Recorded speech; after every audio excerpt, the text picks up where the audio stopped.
Isang magandang araw po sa inyong lahat, mga kapwa ko pusong nagmamahal at nasasaktan.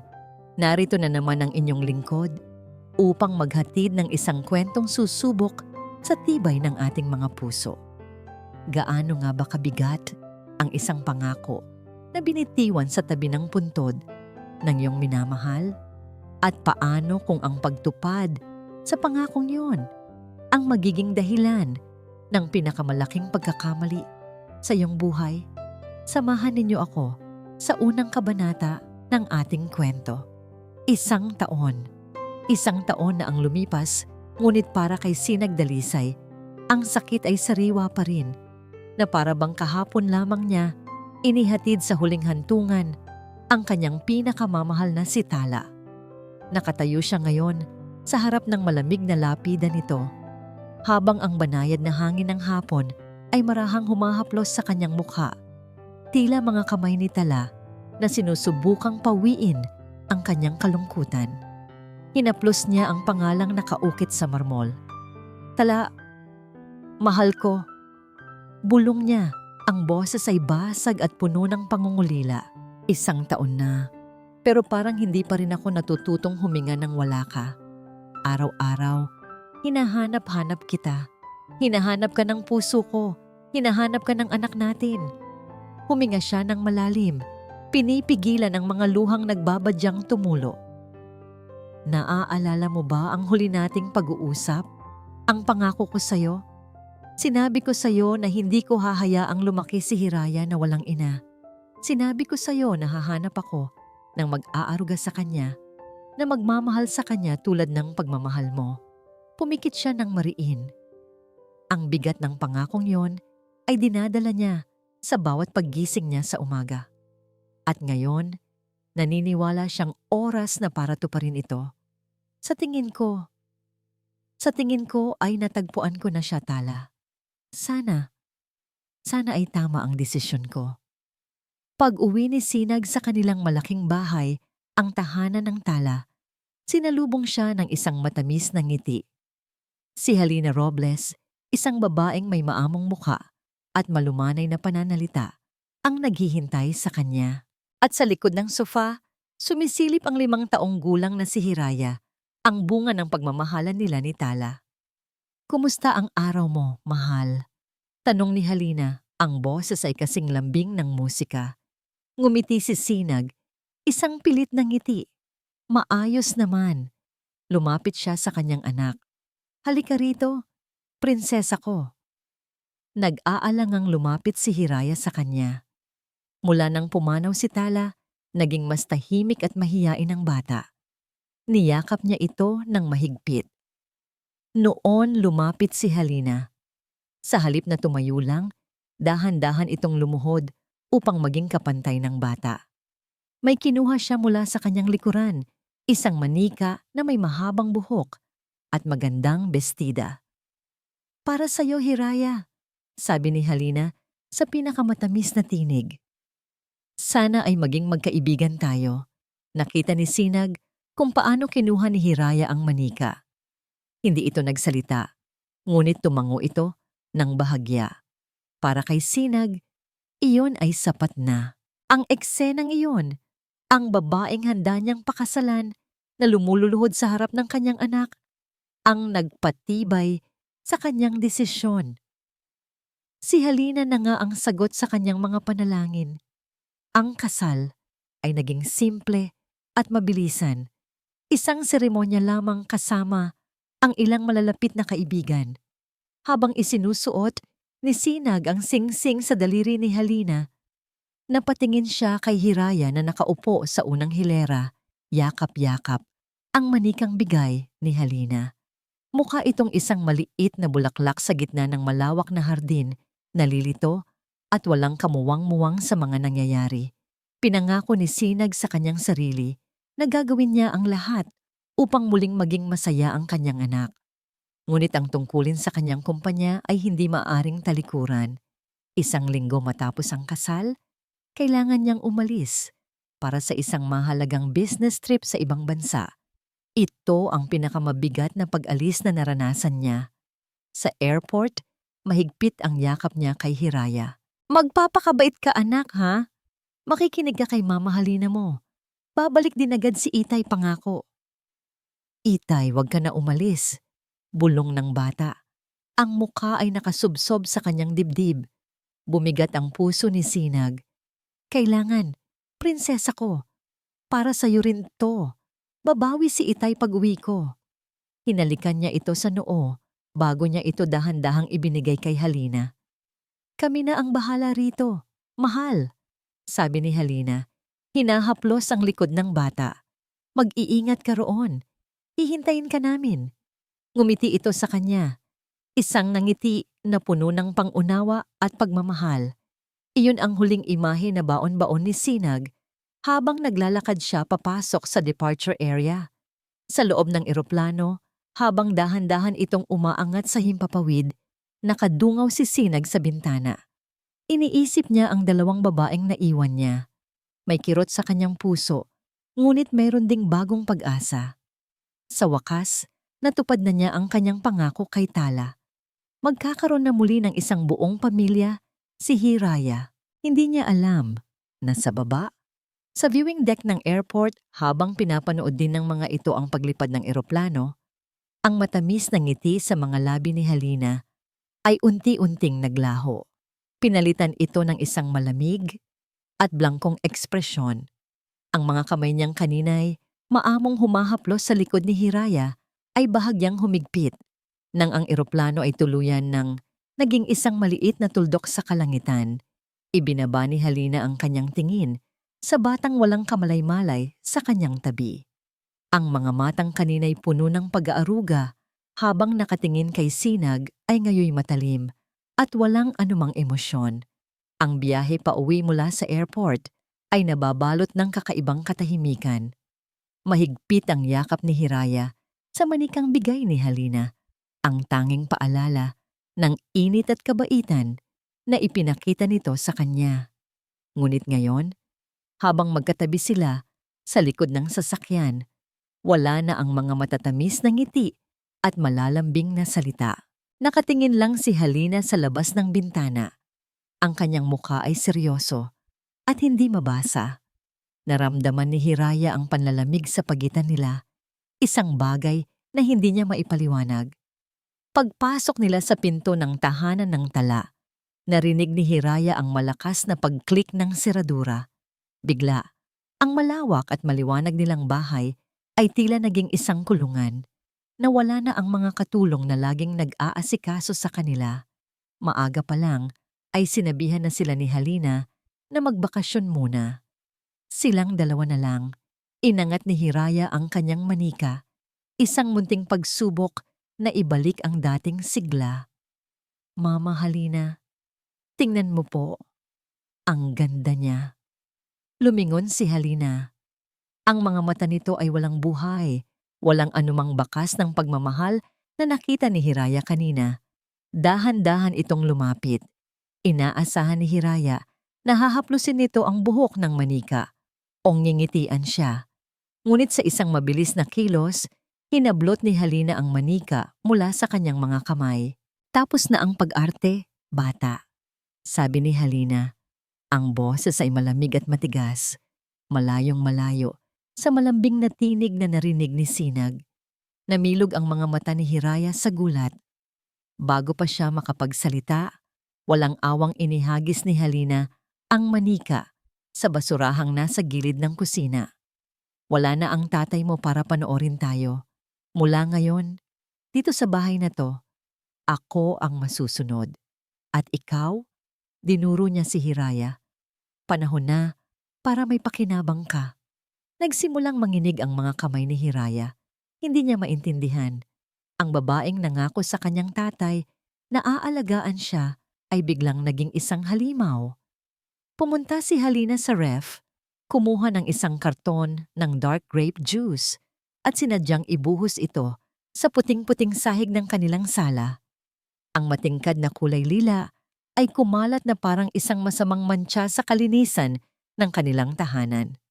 Ayan, sabi ni Halina, sabay hagis ng isang maliit na basahan sa paanan ni Hiraya. Linisin mo yan At gusto kong kikinangyan pagkatapos. Naiintindihan mo? Nangingilid ang luha. Yumuko si Hiraya at pinulot ang basahan. 5 taong gulang pa lamang siya. Ang pinakamabigat na trabahong ginawa niya sa buong buhay niya ay ang pagligpit ng kanyang mga laruan. Ngayon, nakaluhod siya sa malamig na sahig. Kinukuskos ang mantsang sadyang ginawa para pahirapan siya. Ang basahan ay napakaliit para sa lawak ng natapon at ang kanyang mga braso ay agad na nangalay. Nakatayo lang si Halina sa isang tabi, nakapamiwang. Pinapanood ang bawat kilos niya.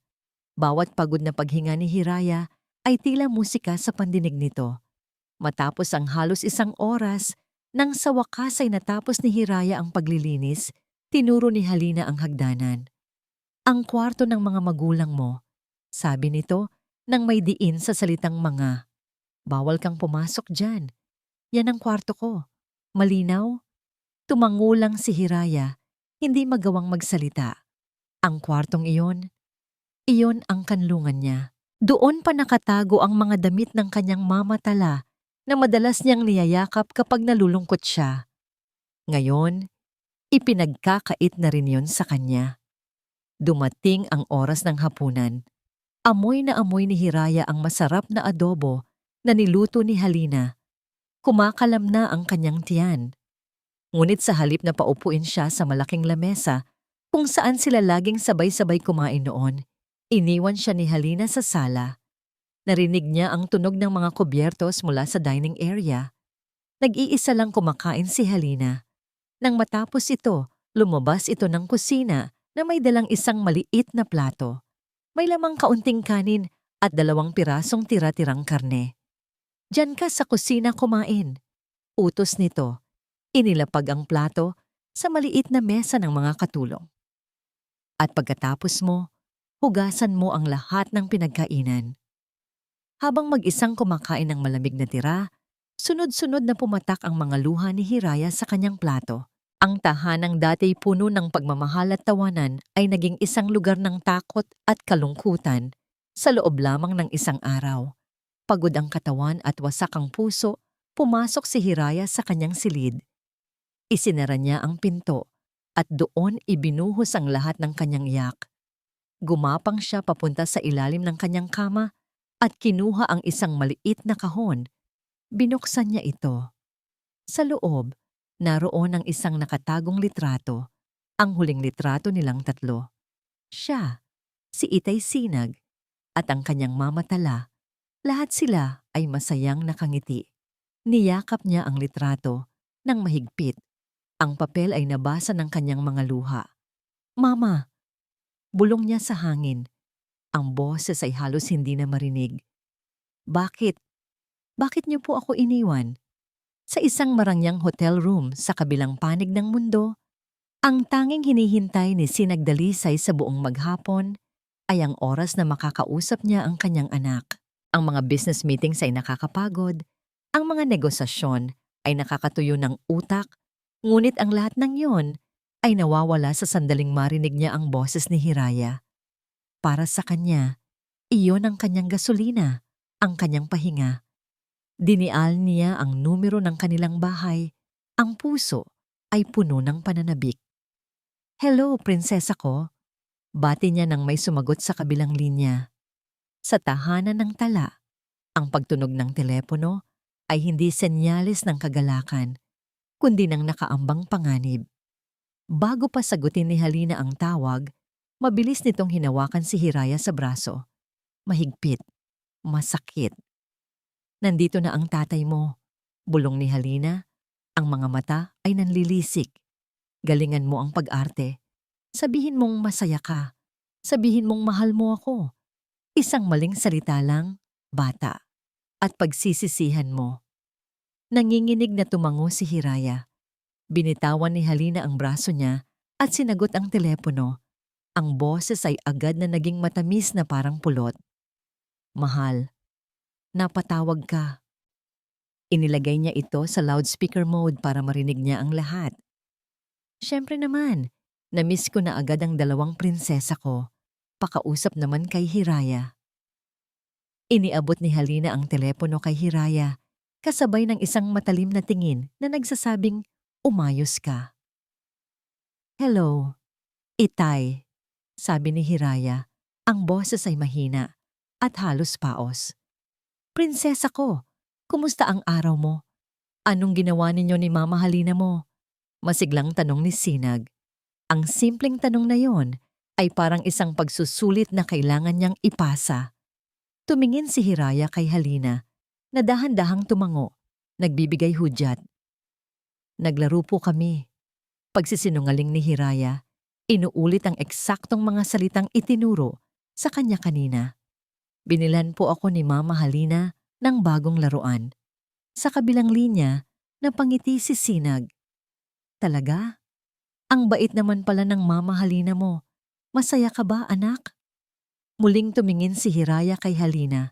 Ngumuso ito, isang babala. "Opo, Itay. Masaya po." May kung anong kumurot sa puso ni Sinag. May kakaiba sa boses ng kanyang anak. Walang buhay, walang sigla. "Anak, parang pagod ka yata. Okay ka lang ba talaga?" Bago pa makasagot si Hiraya, mabilis na inagaw ni Halina ang telepono. "Naku, mahal, kararating lang kasi namin galing sa parke. Napagod siguro sa katatakbo itong prinsesa natin," sabi ni Halina. Tumatawa pa na para bang totoo ang lahat. "Pero huwag kang mag-alala, alagang-alaga ko siya dito. 'Di ba, Hiraya? Sige na, mag-I love you ka na sa itay mo." "I won't love you, Itay," sabi ni Hiraya. Ang mga salita ay tila puwersadong lumabas sa kanyang bibig. "I love you too, anak. I love you both," sabi ni Sinag, sinusubukang alisin ang umusbong na pag-aalala sa kanyang dibdib. "Sige na, magpahinga na kayo. Tatawag ulit ako bukas." Pagkababa ng telepono, nawala muli ang ngiti sa mukha ni Halina. Hinarap niya si Hiraya, ang mukha ay puno ng pagkadismaya. "Anong klaseng sagot yun?" Galit na sabi ni Halina. "Halos hindi ka marinig. Akala tuloy ng tatay mo ay may problema. Hindi ka ba marunong umarte ng mas maayos?" Hindi na napigilan ni Hiraya ang kanyang mga luha. "Sorry po." "Huwag mo akong mas-sorry-sorry dyan," sigaw ni Halina. Bilang parusa, hindi nito pinakain ng hapunan si Hiraya ng gabing iyon. Samantala, sa kanyang hotel room, hindi mapakali si Sinag. Paulit-ulit na naglalaro sa isip niya ang boses ni Hiraya. Oo, sinabi nitong masaya siya, ngunit hindi iyon ang naramdaman niya. Bilang isang ama, kabisado niya ang bawat tono sa boses ng kanyang anak. Alam niya kapag ito ay tunay na masaya. At ang narinig niya kanina ay malayo sa katotohanan. Sinubukan niyang isantabi ito. Baka pagod lang talaga siya. Baka naninibago pa sa sitwasyon, sabi niya sa sarili. Ngunit kahit anong pilit niya, hindi maalis ang kaba sa kanyang dibdib. May isang munting boses sa kanyang isipan na nagsasabing mayroong mali. Sa sumunod na mga araw, naging ganoon ang kanilang routine. Bago tumawag si Sinag, may sesyon ng pagbabanta at pagtuturo mula kay Halina. Sa mismong tawag, isang pagtatanghal ng kasinungalingan mula kay Hiraya. At pagkatapos ng tawag, kung hindi nasiyahan si Halina sa pag-arte, may kaakibat na parusa. Isang gabi, matapos ang isa na namang tawag na nag-iwan sa kanya ng kabog sa dibdib, hindi na natiis ni Sinag. Tinitigan niya ang kanyang kalendaryo. Isang linggo pa bago siya makauwi. Pakiramdam niya ay 1 taon pa ang hihintayin niya. Tumayo siya at naglakad-lakad sa loob ng kwarto. Ang pag-aalala ay unti-unti nang nagiging isang malaking takot. Hindi na siya makapaghintay. Kailangan niyang makita ang kanyang anak. Kailangan niyang masigurado na ang lahat ay maayos. Kinuha niya ang kanyang telepono, ngunit hindi para tawagan muli ang bahay. Binuksan niya ang isang airline app. Naghahanap siya ng flight. May isang flight na paalis sa loob ng 6 na oras. Hindi na siya nagdalawang isip. Nag-book siya ng ticket. 1 linggo siyang mas maagang uuwi. Hindi niya ito sasabihin kay Halina. Gusto niyang sorpresahin ang kanyang mag-ina. O baka naman, sa kaibuturan ng kanyang puso, ang gusto niya talagang gawin ay huliin sila sa isang katotohanang pilit niyang tinatakasan. Nang wala si Sinag, ang tahanan ng tala ay naging kaharian ni Halina. Ngunit sa bawat sulok ng malawak na bahay na ito, pakiramdam niya ay may isang reynang patuloy na nagmamasid sa kanya. Isang multo na hindi niya mapalayas. Ang multo ni Tala. Ang presensya ng yumaong asawa ni Sinag ay nasa lahat ng dako. Naroon ito sa malaking wedding portrait na nakasabit sa itaas ng hagdanan kung saan masayang magkayakap sina Sinag at Tala. Ang nangiti ni Tala sa larawan ay tila ng uuyam, isang paalala na si Halina ay isang hamak na kapalit lamang. Isang gabi, hindi na natiis ni Halina. Kinuha niya ang litrato at itinago sa pinakasulok ng bodega. Ngunit kahit sa dilim, pakiramdam niya ay nakatitig pa rin ito sa kanya. Ang multo ni Tala ay nasa mga libro sa bookshelf, mga nobelang may mga sulat kamay pa ni Tala sa gilid. Nasa mga paboritong tasa nitong nakadisplay pa rin sa kusina. Nasa amoy ng gardenya sa hardin, ang paboritong bulaklak ni Tala na patuloy pa ring namumukadkad. Para kay Halina, ang bahay na ito ay hindi tahanan. Isa itong dambana para sa isang patay. At siya, ang bagong asawa, ay isang tagapag-alaga lamang ng dambanang ito. Ang puot at inggit ay nagsimulang mag-ugat ng malalim sa kanyang puso. Ang bawat bagay na pagmamay-ari ni Tala ay isang insulto sa kanya.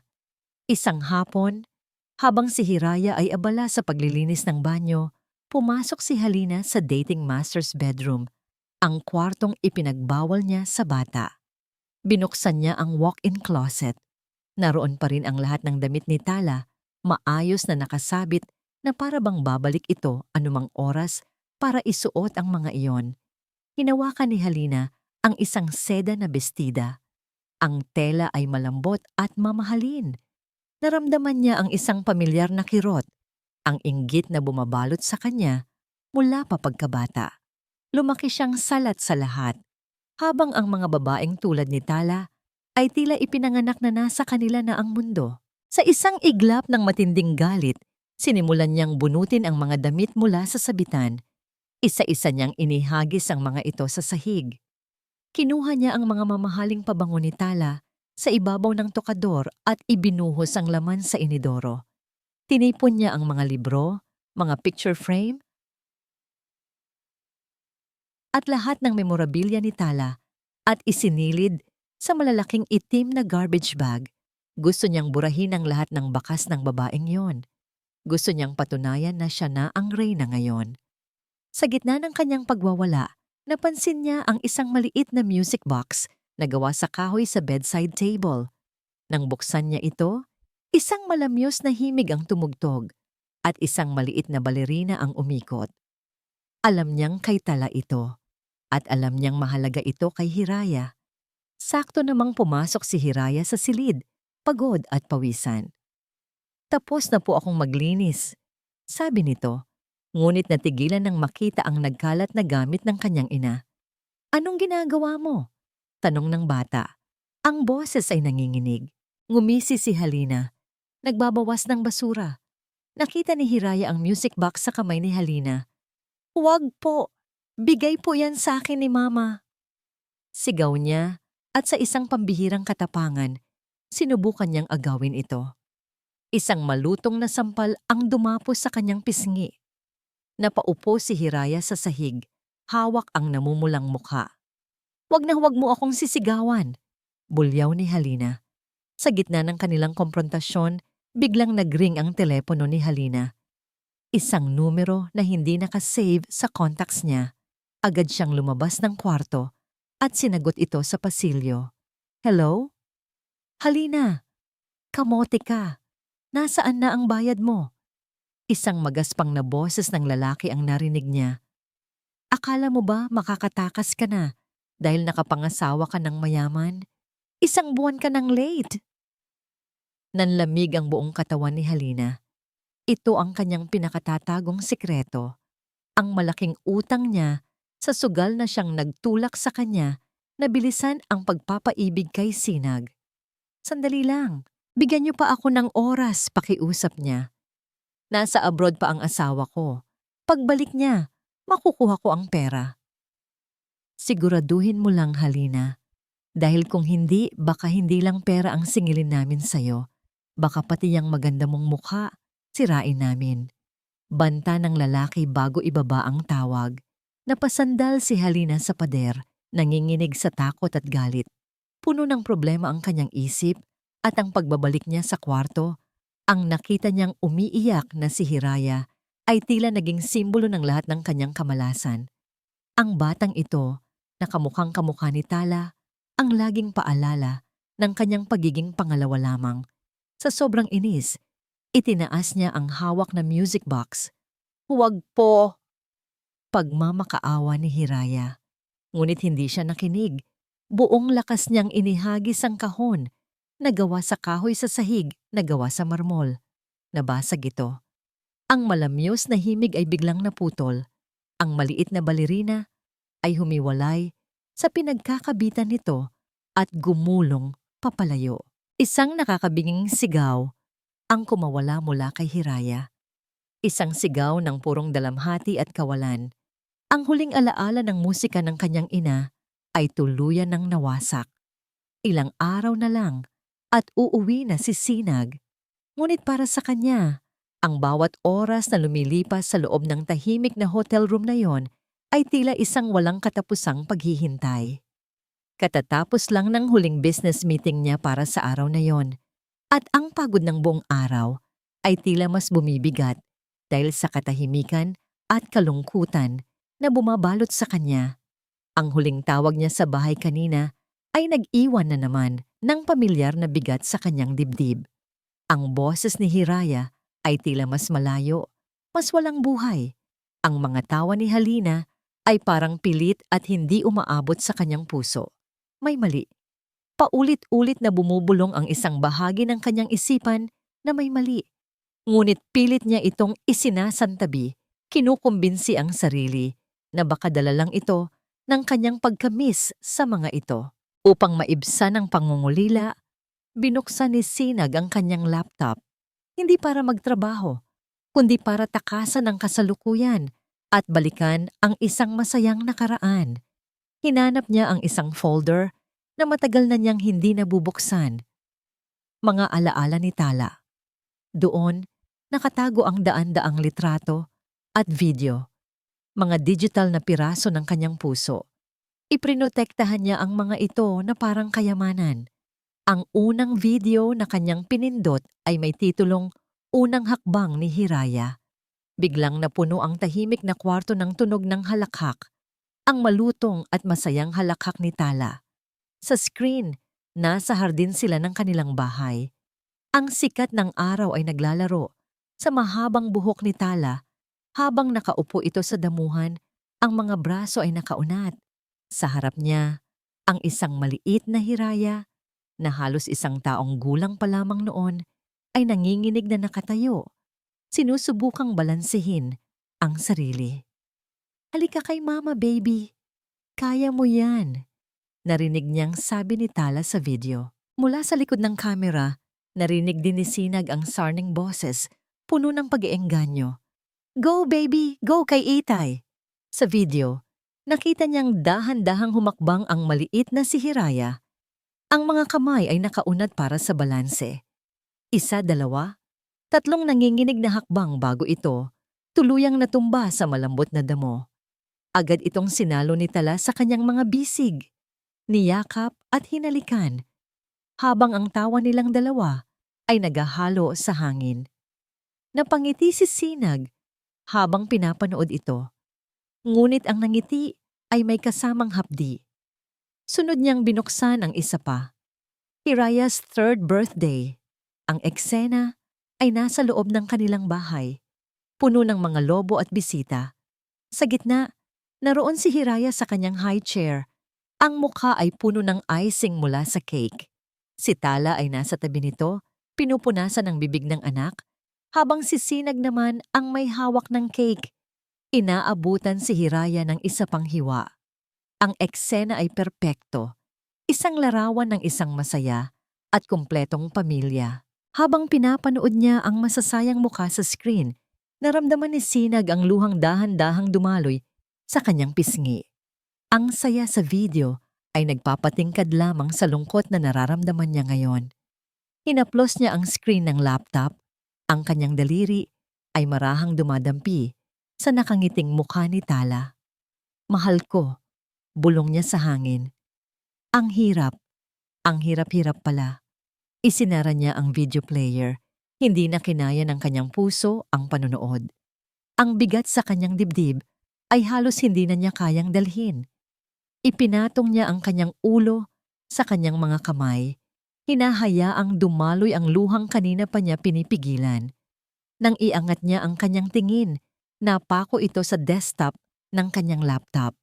Magulo. Puno ng mga file ng trabaho, mga lumang dokumento, at mga shortcut.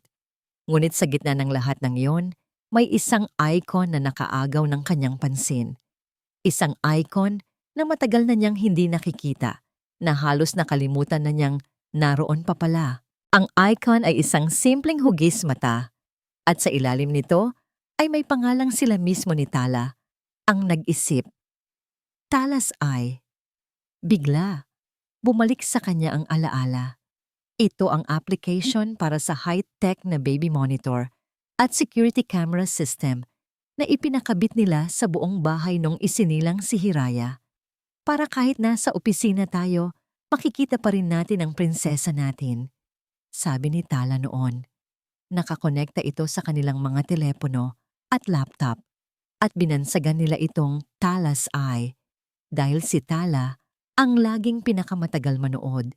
Tila isang bituing nagbabantay mula sa malayo. Nang pumanaw si Tala, ang sakit at ang mga abalang kaakibat ng pagluluksa ay nagtabon sa lahat. Hindi na niya muling naisip o nabuksan ang application. Masyadong masakit balikan ang anumang bagay na magpapaalala sa kanya ng kanilang binuong pamilya. Ngayon, matapos ang mahigit 1 taon, ang icon ay naroon pa rin. Isang nakalimutang piraso ng kanilang nakaraan. Isang kakaibang kuryosidad ang biglang bumuhay sa kanyang pagod na diwa. Gumagana pa kaya ito? Ano kaya ang makikita niya? Marahil ay isang madilim na sala o isang blankong screen dahil matagal nang hindi gumagana ang sistema. Hinawakan niya ang mouse. Ang cursor ay nanginginig na gumalaw patungo sa icon. Isang bahagi niya ang nagsasabing, "Huwag na." Na isa lamang itong pagbubukas ng lumang sugat. Ngunit isa pang bahagi, isang hindi maipaliwanag na puwersa, ang nagtulak sa kanya. Itinapat niya ang cursor sa icon na may pangalang Tala's Eye. Huminga siya ng malalim, hindi alam kung ano ang aasahan. At sa isang iglap, dala ng bigla ang impulso na hindi niya maintindihan, nag-double-click siya. Sa pag-click ng mouse, isang maliit na bintana ang lumitaw sa screen ng laptop ni Sinag. Logo ng Tala's Eye. May lumabas na salitang connecting at isang umiikot na loading icon. Sa unang ilang segundo, inasahan ni Sinag na isang error message ang lalabas. Imposibleng gumagana pa ito matapos ang mahigit 1 taon. Marahil ay napalitan na ang Wi-Fi password o baka naman nasira na ang mga kamera. Inihanda na niya ang sarili sa pagkabigo. Ngunit hindi error message ang lumabas. Ang umiikot na icon ay nawala at ang screen ay naging itim. Maya-maya, isang malabong imahe ang unti-unting nabuo na para bang isang litratong dahan-dahang inilulubog sa developing solusyon. Nang luminaw ang imahe, nanlamig ang buong katawan ni Sinag. Pamilyar ang kanyang nakikita. Iyon ang kanilang sala. Ang puting sofa, ang mamahaling carpet, ang malaking bintana na tanawang hardin. Live, nangyayari ito sa mga sandaling iyon. At sa gitna ng sala, ang kanyang mundo ay gumuho. Nakita niya si Hiraya, ang kanyang munting prinsesa. Nakaluhod ito sa sahig, payat at mukhang pagod na pagod. May hawak itong basahan at pilit na kinukuskos ang isang bahagi ng sahig. At sa ibabaw ng sofa, Ilang talampakan lang ang layo, nakahiga si Halina. Ang mga paa ay nakapatong sa center table, abala sa pag-scroll sa kanyang cellphone. Hindi, hindi maaari. Baka nagkakamali lang siya ng interpretasyon. Baka naglalaro lang sila. Ngunit biglang bumukas ang audio feed. Isang maliit na click at narinig niya ang lahat. Bilisan mo nga diyan! Narinig niyang sigaw ni Halina. Ang boses ay matigas at walang anumang lambing. Isang boses na hindi pa niya kailanman narinig mula rito. Ang bagal-bagal mong kumilos. Walang silbi. Nakita ni Sinag sa screen kung paano tumayo si Halina. Lumapit ito sa balde ng tubig na nasa tabi ni Hiraya. Walang anumang babala. Sinipa nito ang balde. Kumalat ang maruming tubig sa sahig, nakapupunas pa lang ng bata. Napasinghap si Hiraya, ang munting katawan ay napaurong sa takot. Ayan, ulitin mo, sigaw ni Halina, para matuto kang kumilos ng mas mabilis. Parang sinaksak ng libu-libong karayom ang puso ni Sinag, ang hangin ay tila ninakaw mula sa kanyang mga baga. Ito ba ang babaeng pinagkatiwalaan niya? Ito ba ang Mama Halina na sinasabi ni Hiraya na mabait? Nanginginig ang kanyang mga kamay habang iginagalaw ang mouse. Nakita niya ang isang tab na may label na Cloud Recordings. Dito naiimbak ang lahat ng video na nadedetect ng motion sensor ng camera. Ang puso niya ay kumakarera. Isang halo ng takot at desperadong pangangailangan na malaman ang buong katotohanan. Pinindot niya ito. Isang kalendaryo ang lumitaw, puno ng mga petsa na may naka-highlight na video files. Nagsimula siya sa unang araw ng kanyang pag-alis. Ang unang video ay nagpakita ng eksena sa airport, pagkaalis niya. Nakita niya kung paano naglaho ang nangiti ni Halina at naging isang malamig na maskara.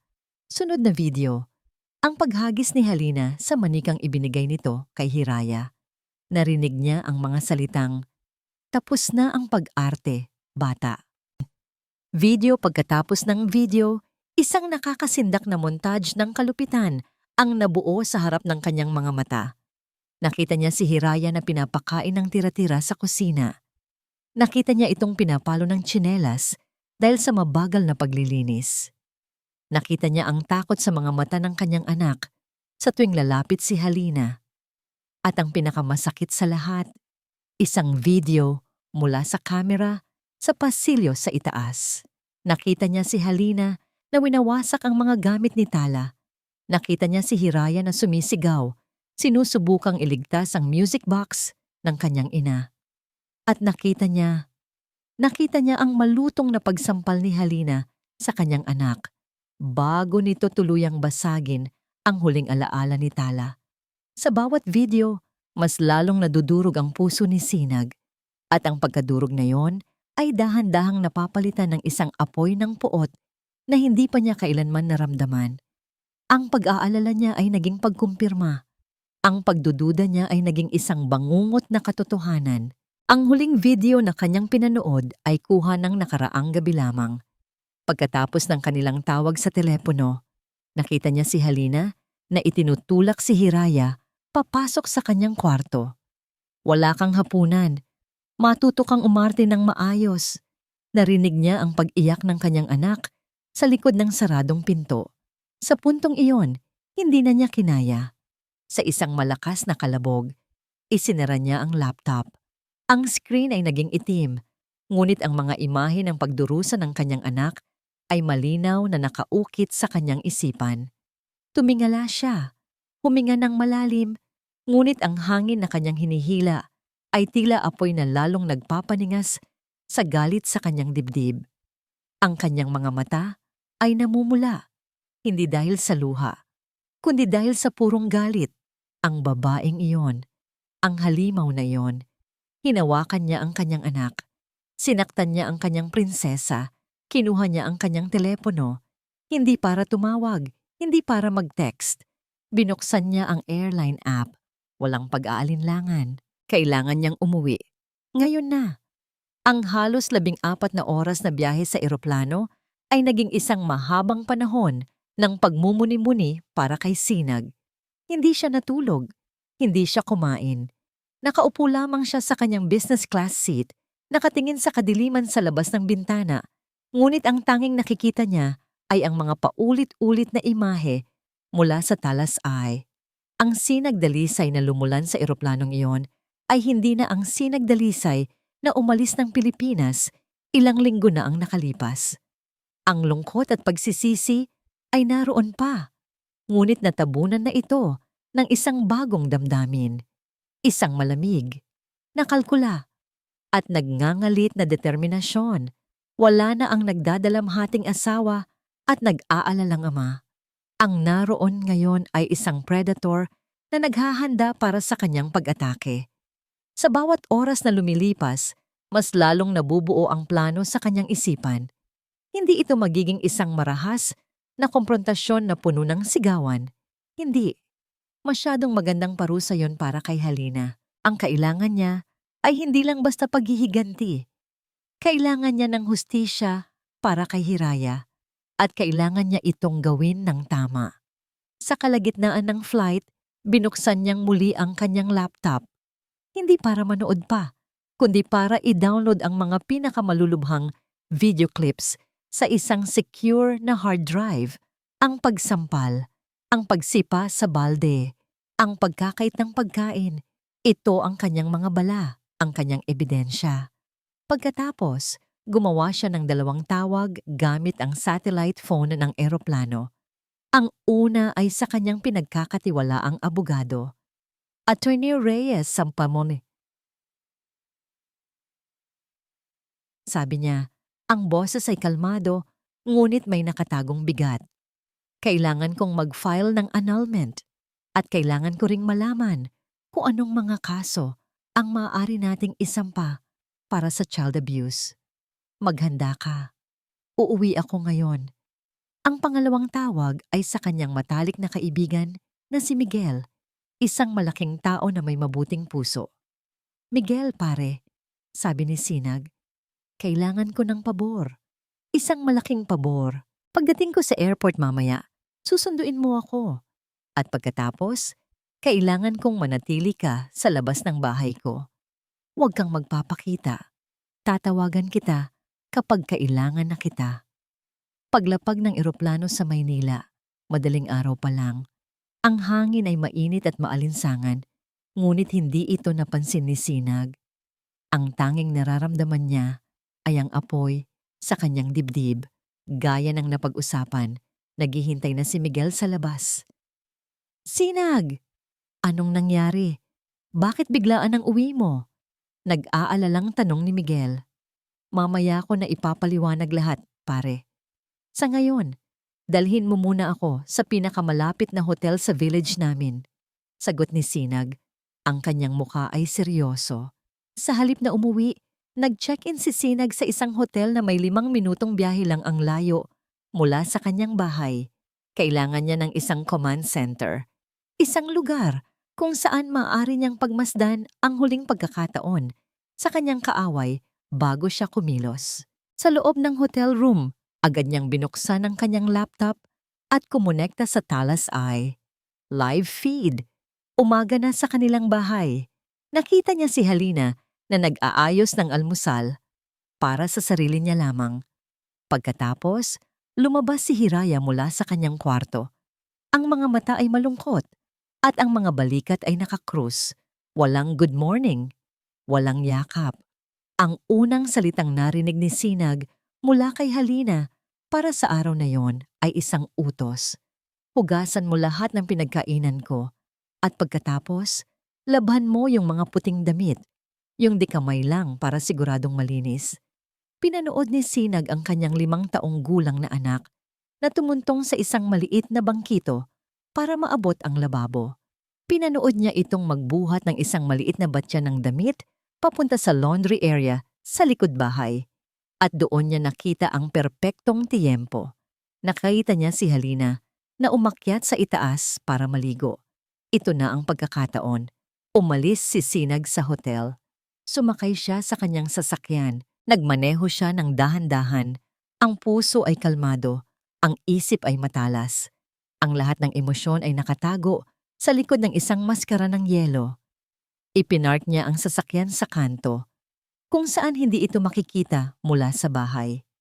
Naglakad siya sa pamilyar na kalye. Ang mga bahay ng kapitbahay na dati tinitingnan niya nang may ngiti ay tila mga estranghero na ngayon. Nakarating siya sa harap ng sarili niyang gate. Kinuha niya ang kanyang susi mula sa bulsa.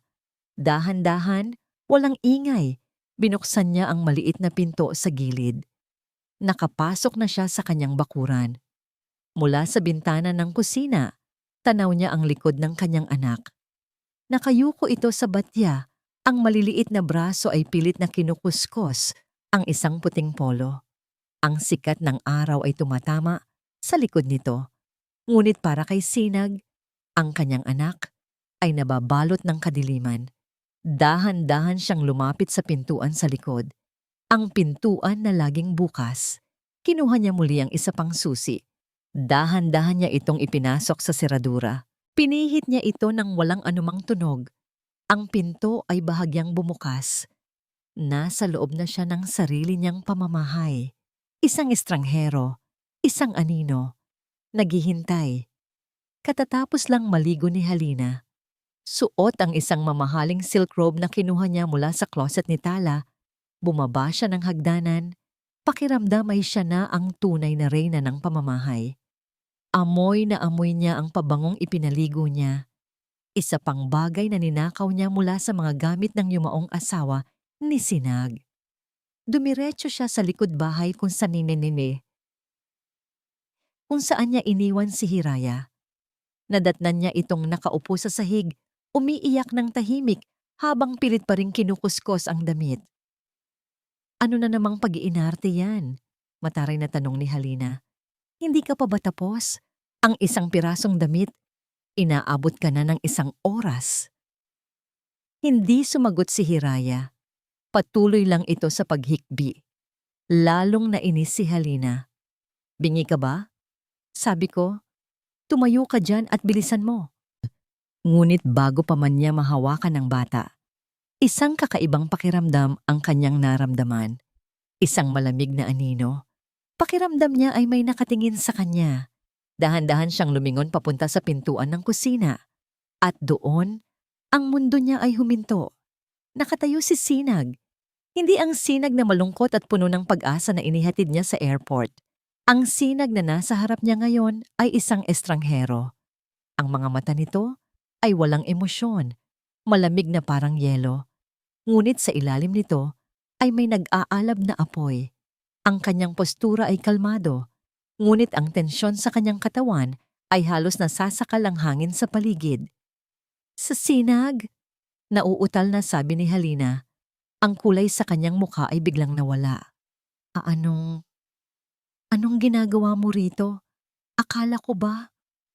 Hindi siya pinansin ni Sinag. Ang mga mata nito ay nakatuon sa isang bagay lamang. Sa umiiyak na si Hiraya. Sa isang iglap, nabasag ang katahimikan. Itay, sigaw ni Hiraya. Isang sigaw na puno ng gulat, takot at biglaang pag-asa. Tumakbo ito papunta sa kanyang ama. Ang maliliit na paa ay tila lumilipad.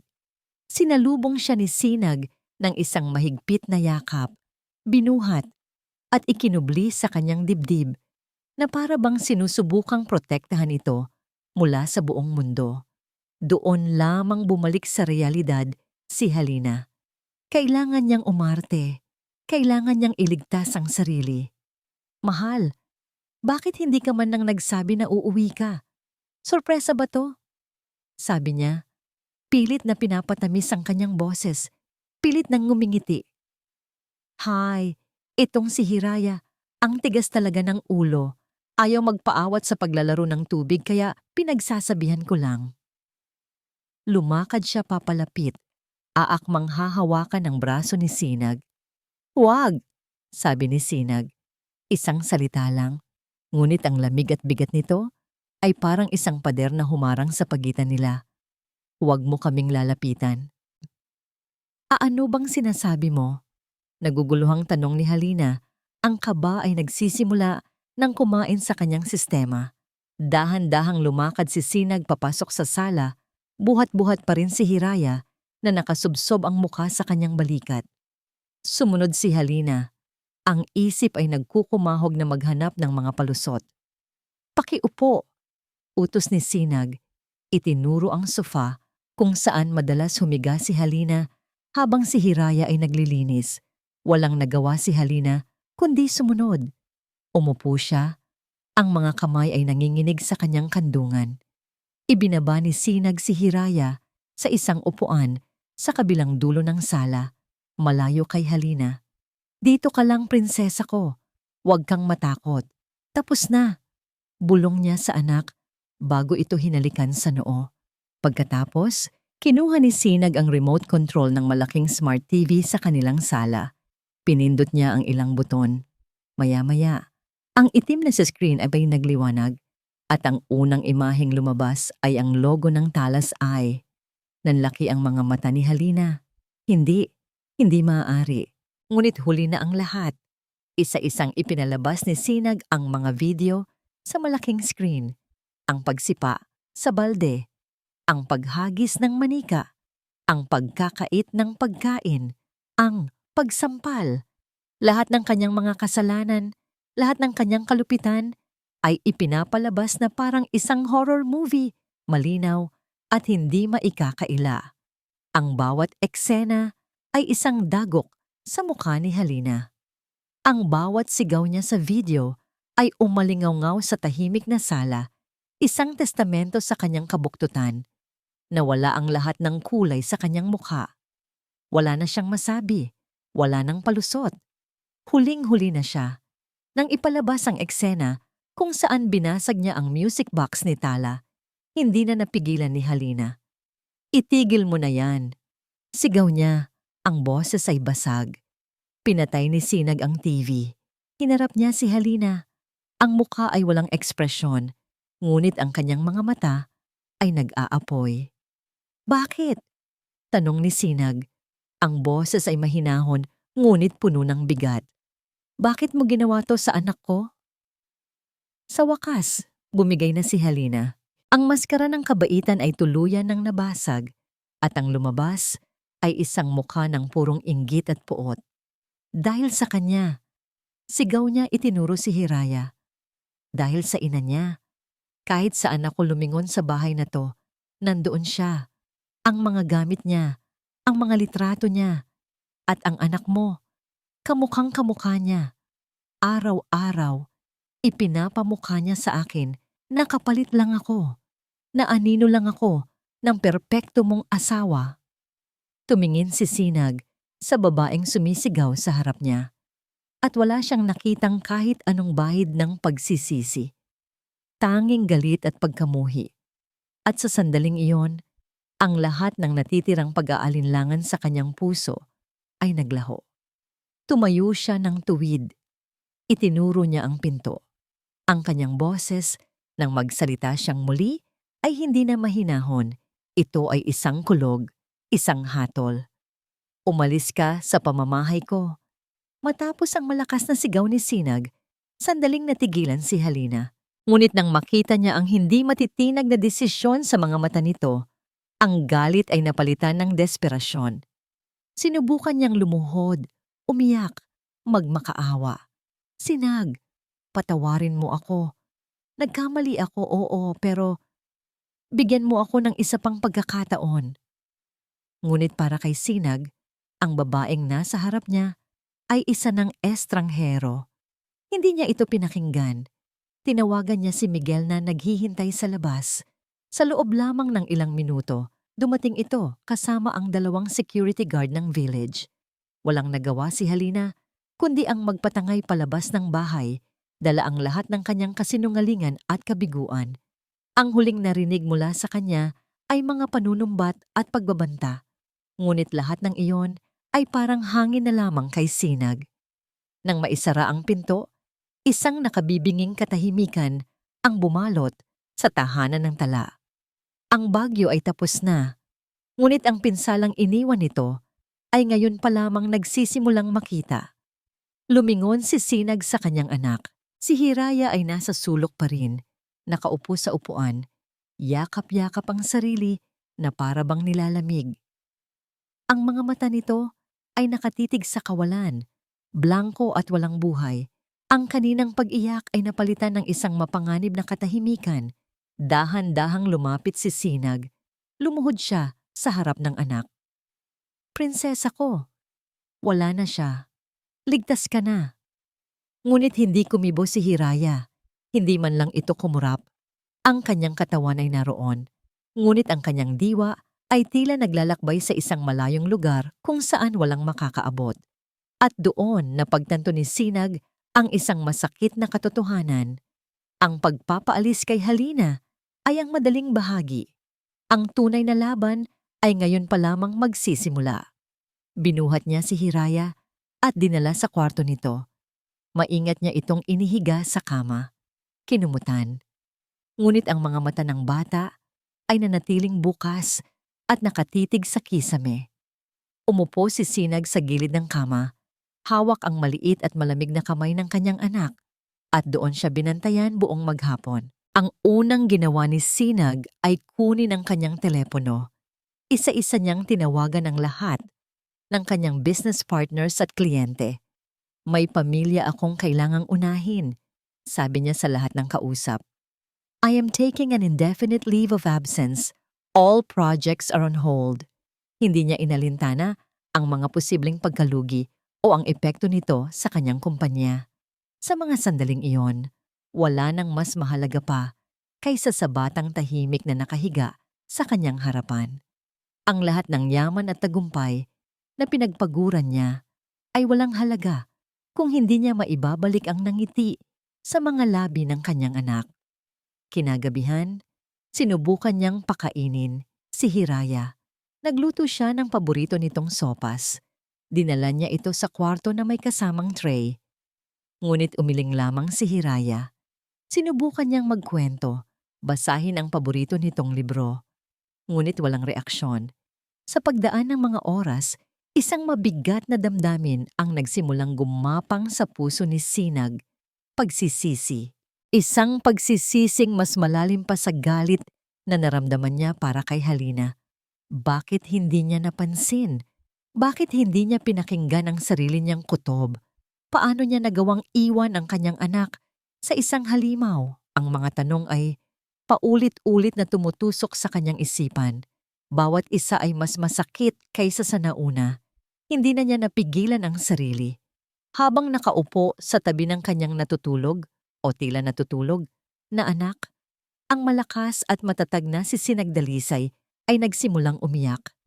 Hindi isang marahas na iyak, kundi isang tahimik at tuloy-tuloy na pag-agos ng luha. Luha ng isang amang nabigo. Patawarin mo si Itay, anak. Bulong niya sa pagitan ng mga hikbi. Patawarin mo ako dahil hindi kita naprotektahan. Patawarin mo ako dahil iniwan kita. Kasalanan ko to lahat. Pangako, prinsesa ko. Babawi ako. Hindi na ako aalis sa tabi mo. Hinding-hindi na. Inihilig niya ang kanyang ulo sa kama. Ang kanyang balikat ay nanginginig sa pag-iyak. Ang lahat ng sakit, galit at pagsisisi na kinimkim niya sa nakalipas na 24 na oras ay sa wakas ay bumuhos. Sa gitna ng kanyang pag-iyak, naramdaman niya ang isang napakagaang paggalaw. Isang maliit na kamay.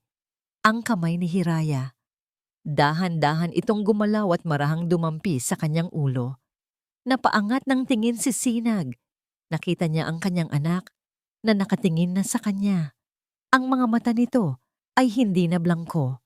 Mayroon ng kaunting liwanag at mula sa mga labi nito, isang salita ang namutawi. Ang unang salita na narinig niya mula rito matapos ang komprontasyon.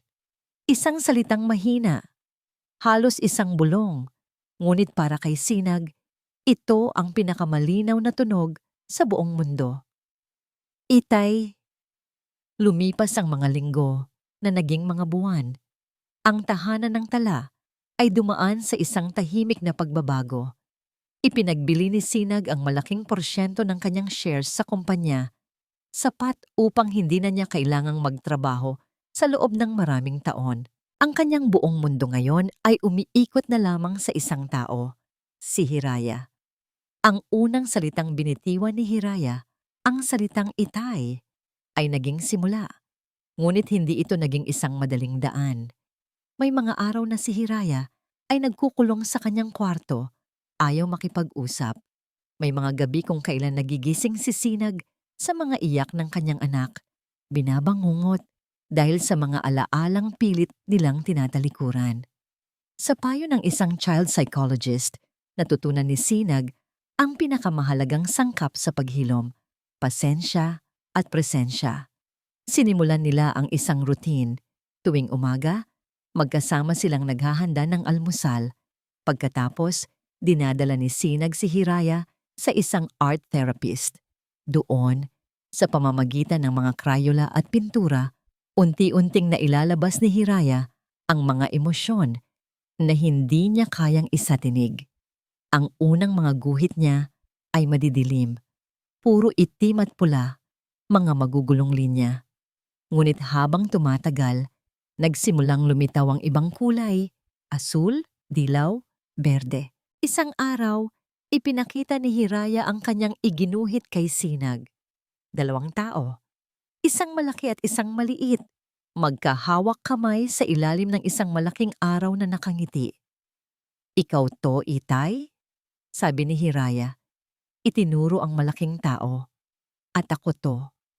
Iyon ang unang pagkakataon sa loob ng maraming buwan na nakita ni Sinag ang isang tunay na kislap sa mga mata ng kanyang anak. Naging misyon din ni Sinag na palitan ang mga masasamang alaala sa kanilang bahay ng mga bago at masasaya. Ang laundry area, kung saan dating nagdurusa si Hiraya, ay ginawa niyang isang PlayStation. Nilagyan niya ng maliit na slide at inflatable pool. Ang sala, kung saan ipinalabas ang mga nakakasindak na video, ay ginawa nilang isang movie theater tuwing Sabado ng gabi, kumpleto sa popcorn at malalaking unan sa sahig. Isang hapon, habang nag-aayos sila ng mga lumang gamit, nakita nila ang mga kahon na pinaglagyan ni Halina ng mga gamit ni Tala. Sa halip na itago ang mga ito, binuksan nila ito ng magkasama. "Si mama mo," sabi ni Sinag. Ipinakita ang isang lumang litrato ni Tala na tumatawa. Mahilig siyang magbasa ng libro sa hardin. Kinuha ni Hiraya ang isang lumang scarf ni Tala. Inamoy niya ito. Amoy bulaklak pa rin, bulong niya. Hindi na ito isang masakit na alaala, kundi isang matamis na pamana. Sa tulong ni Sinag, natutunan ni Hiraya na ang pagmamahal ng kanyang ina ay hindi nawala. Nag-anyong alaala na lamang ito na maaari niyang yakapin anumang oras. Ang pinakamalaking pagbabago ay nangyari isang araw ng linggo. Niyaya ni Sinag si Hiraya na magpunta sa beach, isang lugar na dati nilang madalas puntahan noong nabubuhay pa si Tala. Sa una, nag-aalangan si Hiraya. Ngunit nang maramdaman niya ang buhangin sa kanyang mga paa at ang hampas ng alon, isang bagay ang nagbago. Naglaro sila sa dalampasigan, naghabulan sa mga alon, gumawa ng sandcastle, at sa gitna ng kanilang paglalaro, habang kinikiliti ni Sinag ang kanyang anak, isang tunog ang muling narinig ni Sinag, isang tunog na akala niya ay hindi na niya muling maririnig, ang halakhak ni Hiraya. Hindi isang pilit na tawa, hindi isang maliit na ngiti, isang malakas, masaya, at walang alalahaning halakhak na umalingaw-ngaw sa hangin. Mas maganda pa sa tunog ng mga alon. Natigilan si Sinag, tinitigan niya ang kanyang anak. Ang buhok nito ay ginugulo ng hangin. Ang mga mata ay nagniningning sa saya. At sa sandaling iyon, naramdaman ni Sinag ang mga luhang namumuo sa kanyang mga mata. Ngunit sa pagkakataong ito, luha ito ng purong kaligayahan. Gabi-gabi, bago matulog, meron na silang bagong ritual, hindi na lang basta pagbabasa ng libro. Nagkukwentuhan na sila. "Itay," sabi ni Hiraya isang gabi, habang nakahiga sa kanyang kama. "Napanaginipan ko si Mama Tala." "Talaga? Anong sabi niya?" tanong ni Sinag. "Wala siyang sinabi. Nakangiti lang siya sa akin, sagot ng bata. At pagkatapos ay ngumiti rin ito. Tapos dumating ka at sabay tayong naglaro sa panaginip ko. Niyakap ni Sinag ang kanyang anak. Lagi naman akong darating prinsesa ko. Lagi. Isang araw, dumating ang isang sobre sa kanilang bahay. Galing ito sa korte. Ang mga final annulment papers tapos na. Opisyal nang nabura si Halina sa kanilang buhay. Tinitigan ni Sinag ang dokumento. Dati, ang papel na ito ang simbolo ng kanyang pinakamalaking pagkakamali. Ngayon, isa na lang itong piraso ng papel. Hindi niya ito itinago ng may galit. Hindi niya ito sinunog. Dahan-dahan niya lang itong inilagay sa loob ng isang drawer sa kanyang opisina. Sa ilalim ng iba pang mga lumang papeles, isinara niya ang drawer. Isang kabanata ng kanilang buhay na tuluyan ng nagsara, nang walang ingay, nang walang pait. Bumalik siya sa kwarto ni Hiraya, dala ang isang bagong libro. Ang kanyang nakaraan ay nasa likod na niya. Ang kanyang kinabukasan ay nasa harap niya. Naghihintay na basahan ng kwento. Mabilis na lumipas ang isa pang taon. Ang tahanan ng tala ay hindi na lang isang pangalan na nakasulat sa gate. Ito'y naging isang pakiramdam. Isang tahanan na puno ng init. Hindi dahil sa mga mamahaling muebles, kundi dahil sa mga tawanan at masasayang alaala na muling nabuo sa loob ng mga pader nito. Ang umaga ay nagsisimula na ngayon sa amoy ng sinangag at mainit na tsokolate.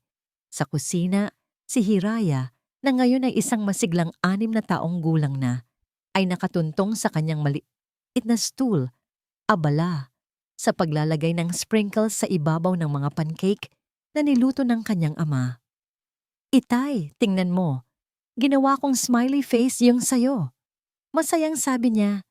Ipinapakita ang isang pancake na may 2 chocolate chip para sa mata at isang ngangiti na gawa sa sprinkles. Wow! Ang galing naman ng prinsesa ko, sabi ni Sinag. Ginugulo ang buhok ng anak. Mas masarap yan sigurado. Ang dating tahimik at formal na agahan ay napalitan ng kulitan at harutan. Ang dating malungkot na mga mata ni Hiraya ay puno na ngayon ng buhay at kapilyahan. Ang trauma ay naroon pa. Isang peklat na marahil ay hindi na tuluyang maglalaho. Ngunit natutunan na nilang hindi ito hayaang maging hadlang sa kanilang kaligayahan. Isang Sabado ng umaga, sa halip na manatili sa bahay, nagpunta sila sa sementeryo. Ngunit sa pagkakataong ito, iba na ang kanilang daladala. Wala nang bigat sa dibdib, wala nang mga luhang kailangang pigilan. May dala silang isang palumpon ng mga sariwang puting bulaklak at isang maliit na banig. Inilatag nila ang banig sa damuhan sa harap ng puntod ni Tala. Umupo sila roon na parang nagpipiknik lang. Hi Mama, bati ni Hiraya sa malamig na lapida. First honor po ako sa klase namin at marunong na po akong magbike na walang training wheels. Si Itay po ang nagturo sa akin. Ngumiti si Sinag habang pinapanood ang kanyang anak na masayang nagkukwento. Hinaplos niya ang pangalan ni Tala. Mahal ko, bulong niya. Natupad ko ang pangako ko sa'yo, pero sa ibang paraan.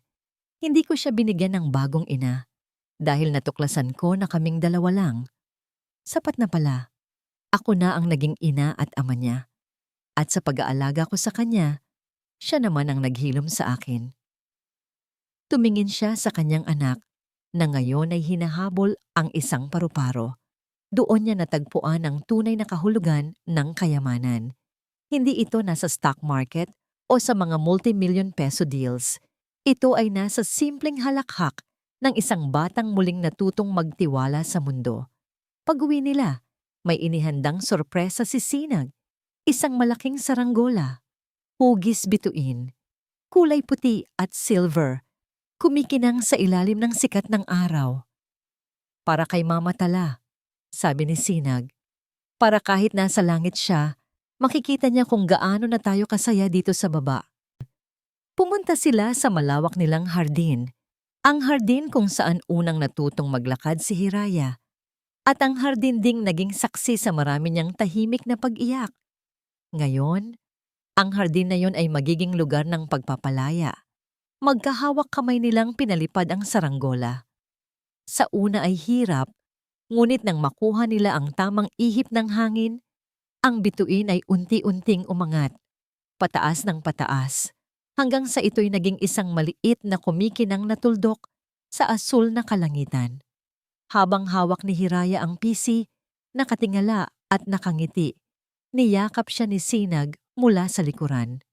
Ipinatong niya ang kanyang baba sa ulo ng anak, nilalanghap ang pamilyar na amoy nito.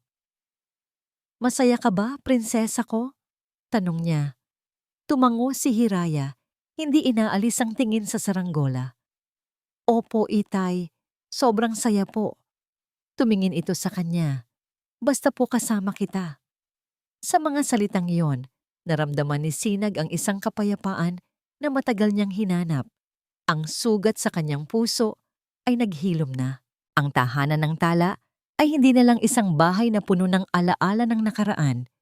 Ito na ngayon ang tahanan ni Sinag at Hiraya, isang tahanan na binuo muli, hindi ng semento at bato, kundi ng purong pagmamahal, katatagan, at walang hanggang pag-asa. Niyakap niya ang kanyang anak ng mas mahigpit. "Pangako, prinsesa ko," bulong niya habang sabay nilang pinapanood ang saranggolang sumasayaw sa hangin. "Lagi akong nandito. Ito na ang mundo natin. Tayong dalawa lang, sapat na." Ang saranggola ay patuloy na lumipad ng mataas, isang kumikinang na simbolo ng kanilang pag-ibig na nagtagumpay sa sakit. Isang bituin na nagpapaalala sa kanila na kahit sa pinakamadilim na gabi, laging may liwanag na gagabay pauwi. At sa kanilang tahanan, ang liwanag na yon ay sila para sa isa't isa. At dito po nagtatapos ang kwento ni Sinag at Hiraya. Isang kwento ng pagbagsak at muling pagbangon. Ang aral na iniiwan sa atin ng kanilang paglalakbay ay simple ngunit malalim. Ang tunay na tahanan ay hindi nasusukat sa laki o karangyaan, kundi sa kaligtasan at pagmamahal na nararamdaman natin sa loob nito. At ang pinakamalaking kayamanan na maipapamana natin sa ating mga anak ay hindi pera o ari-arian, kundi ang mga sugat na pinagaling natin kasama sila at ang mga ngiting ibinalik natin sa kanilang mga labi. Ang pagiging isang magulang ay hindi tungkol sa pagiging perpekto, kundi sa pagiging present, sa pananatili sa kanilang tabi, lalo na sa mga panahong pinakakailangan nila tayo. Maraming salamat po sa inyong walang sawang pagsubaybay at pakikinig.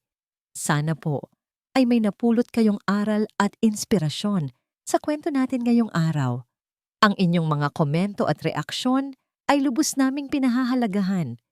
Ano po ang masasabi ninyo sa kwento ni Sinag at Hiraya?